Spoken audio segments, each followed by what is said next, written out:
Hey guys, Alex from 7th Hour Films back again with Witch Hat Atelier. Last time around we had A Light on a Rainy Day where we met Mr. Olrugio, the watchful eye that lives at the Atelier.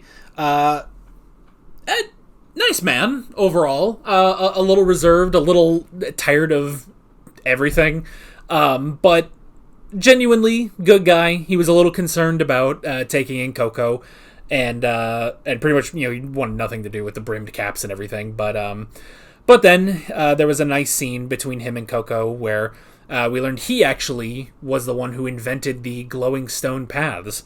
And so Coco was really astounded by that.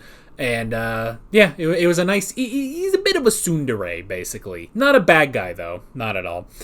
And then at the end, there was a civilian who came to the Atelier looking for help because their child is trapped in a carriage that fell off a bridge or something, and Kifri and Olrugio are going to go to help, and Agate also wants to go there because she wants to get field work in, so that she can get ready for tests, so that she can go out into the magical world, basically. So that is pretty much where we left off. Like always, the reaction is down in the description and in the pinned comment for your viewing pleasure. So why don't we just go ahead and jump right into this episode of Witch Hat Atelier. Here we go.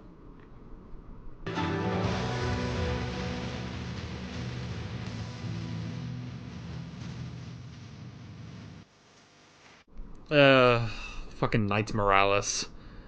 I guess they're just doing their jobs, but fuck these people. There's no nuance to the Knights Moralis. Very clearly. There are no exceptions, there's no nothing. There's no, could it be she was being set up? It's like, oh, well, no apprentice could have made a spell like that without violating a taboo. It's like, maybe she didn't do it. Maybe there's a terrorist somewhere around here. You ever think about that? Kifri's going to take that sword and ram it right through this dude if he can. And he probably won't. He's not just going to fucking kill this guy, but I mean, if Kifri is on his way, he is going to beat the shit out of these people. Oh, good grief. Yeah, how the hell...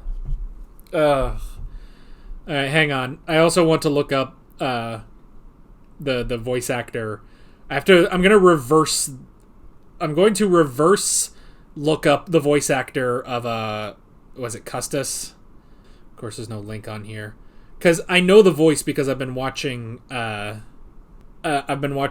Go Rush. So he's the voice of Yuhi in Yu-Gi-Oh! Go Rush, but it should also say, yep, Witch Hat Atelier, Custis. So that's pretty great. It is just kind of funny, though, because I was just hearing his voice is wait a minute.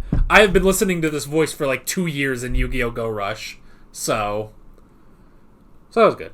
Good to hear. Oh, I could probably say his name. Jesus. What was it? Toshiki Kumagai. Or Kumagai. I probably fucked that up, so. But still.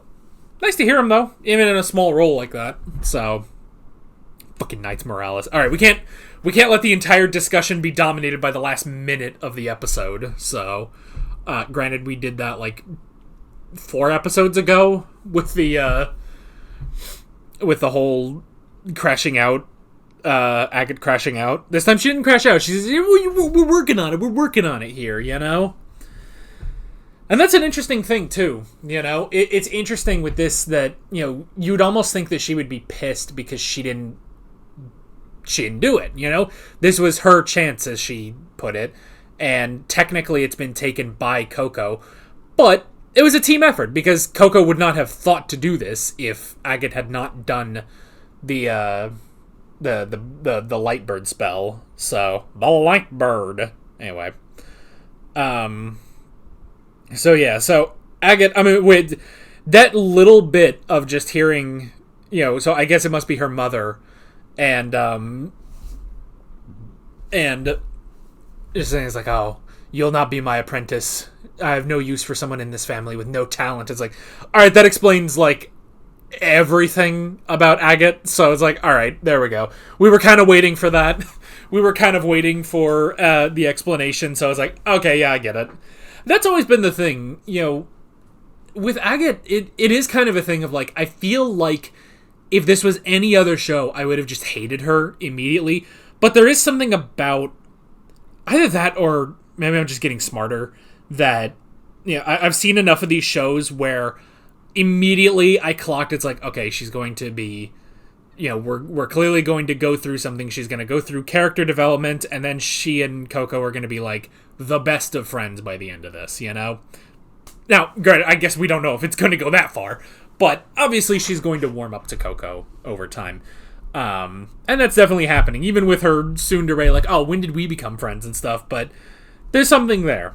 There's something there, so... And yeah, it's an interesting thing with Agate, because I like Kiefer's concerns of, she doesn't see the joys of magic, Like, she kind of sees magic as this sort of... almost like this utility, Which I guess is also... I would say this kind of ties into Frieren when they talk about magic, and, when Fern talks about, like, well... magic was just the thing that I learned to take care of myself, basically, to prove to Master Hyder that I would be fine, that he can die, it's okay for me to move on from him because I have something that will take care of me, basically. And in a sense, you could say that Agate is kind of the same way, that she views magic in this sort of utilitarian purpose of... Is that actually how you use the word utilitarian? That cannot be. Now that I think about it, that can't be right, can it? Well, yeah, let me... It comes from the word utility. If I could spell... Utilitarianism describes actions minimizing overall happiness and well-being. Okay, maybe not... Okay, utility. Let's just use the word utility, not utilitarian. Although I guess maybe I don't know. Let's just use the word utility because I actually know what the fuck that means. So yeah, she views it as a utility, just a thing to do. Something happens, you use magic. In the same way that other people would just use tools or something. And so because of that, though, she doesn't see that it's magic. There is something about that, and was it on Frieren or was it something else? Maybe it was Frieren, where, they talk about power and stuff like that. It was definitely Frieren, because it was like with Zedia and stuff, where it's just like, oh, magic is power and all this stuff. I was like, well, no, magic is magic. It's magical, Like, that's why it's called magic, is because it's magical, And yeah, so Kiefer definitely sees that, and don't get me wrong, there is still utility within magic. I mean, for Kiefer, he masters water magic because he fucking hates water, So that's why he does it, so that he has complete mastery, control over it, so it doesn't bother him. But at the same time, he sees the good, and he sees the magic within magic, Even Tetia and Riche also see it, as well as obviously Coco. So that's the thing. It's like, Agate, as he said, she's in such a race to grow up. She's in a race to grow up. Excuse me. Definitely because being rejected by her family has probably forced her to grow up very fast, and so she's trying to get to this point. But it's like, but there is a part of it. It's like, well, you gotta have your childhood, though. You have to have something of your childhood. And she's definitely skipping over a lot of those joys in magic, so perhaps Coco will be able to help her in seeing some of the, magic in magic, but we'll have to see. And it's interesting too, because even with her viewing things as a utility, she still doesn't see, ironically, the big picture, which is the small things, that, it's not just like if you make a chair, it's not just the seat. You got to make a lot of little different things. Or if you have, I don't know, maybe I'm trying to think of an example. I guess a car would be a good example, but there's a lot of different things that go into, everything is made up of little things, essentially. Everything that is worth using is complicated to some degree, and that requires doing small things. And so it's interesting because she, is looking at this like, this is my big opportunity. I need to do stuff so I can prove how awesome I am, so I can go do stuff on my own and I can grow up already. And it's like, but you still need to be able to do the small tasks, You still need to be able to do the small stuff before you can get up to that point. I mean, I guess if you want to, another fucking reference, because what am I if not reference man? Avatar: The Last Airbender, when, very early on, this is like episode 3, when... Zuko is still in his firebending training, and he's getting tired of the basics, and Iroh says, no, these basics, you need these basics as a fundamental. You're not ready for more advanced stuff if you don't have your basics. And then that is proven when he fights Zhao, and by mastering the basics, by keeping that basics and knocking him off his basics, keep knocking him off balance and everything. And, Zhao is always about, just big bombastic stuff. Then Zuko can win. Just focus on your basics. Break his roots, And so it's the same thing here where it's like, well, you have to do the small things. Work on drying people. Work on these different things. And it was that reason, by having those small things, the link rings that Olrugio... Can I call him Ollie? I kind of want to call him Ollie. But because that's what Ollie had, they were able to get that so that Coco could dry her stuff and then, proceed to help the kid. I've already forgotten his name. Custis. So yeah, it's like you still need these little things. And it's interesting, too, because you would think that she would understand that, because that's essentially what magic is in this world, is getting all the fine details, You have to do the smaller things before you can do the big things. She's doing all of these incredible big things, but you have to do the small details in order to get these to work, So it's an interesting thing, but hopefully she has learned a bit more of that from this experience. And then just as a little fun aside, the two things that kind of impressed me the most in this episode were the water sword. That was interesting, because I was kind of looking at it, I was like, how on earth, with what we know about this magic system, how does this work? And it's like, I like that it is a sword that gets covered in water, and then he has etched into it, well, and obviously with the ink as well, that he has multiple different casting circles within, on the blade in order to make it work and have this control over water. I forgot what it was called. Here, I can go back real quick. I also love how I also love when they're all looking at the thing. Coco and Tetia are geeking out, and Riche is intently focused, and Agate is just kind of I'm kind of curious, sure, but she's like being a tsundere about his fucking sword and stuff. So they're all fucking blushing too. Or what does he call it?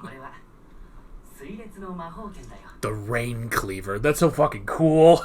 That's so cool. I love that. So yeah, that was just really cool. And then the fact that I love that it's like I love with this magic system, because it's not just getting everything down perfectly, but I love that because all of last episode we see Agate doing everything with her eyes closed just to get things right, and it's like, okay, and I don't have it perfect, I have to keep practicing it.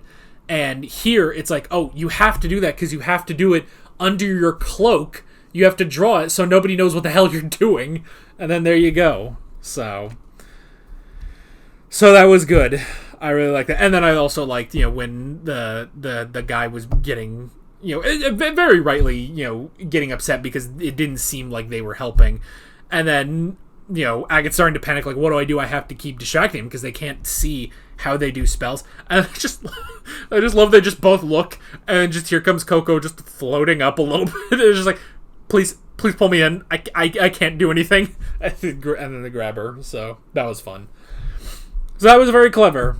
And now here comes the fucking Knights Moralis to ruin everyone's fun. And that really does seem to be the thing, that we kind of keep coming back to, is like blame being put on Coco when it seems like only. Now, granted, some of the blame being put on Coco, like, a couple episodes ago, is it warranted? Is it not? With like Agate's crash out and stuff, that's another. That was like, you could argue that, but that was also just her crashing out over that whole thing.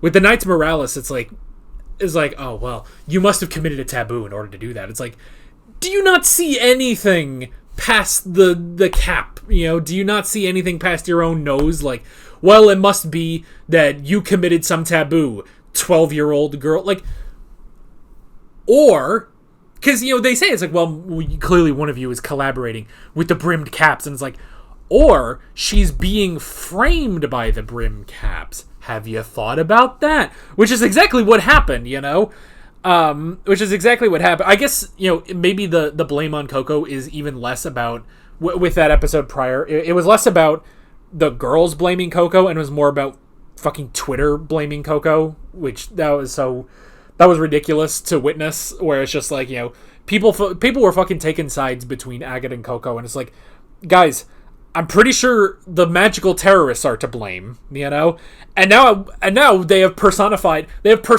Twitter discourse in the Knights Moralis. Isn't that interesting? The Knights Moralis are here to ruin everyone's fun by not looking at nuance or seeing past their own nose.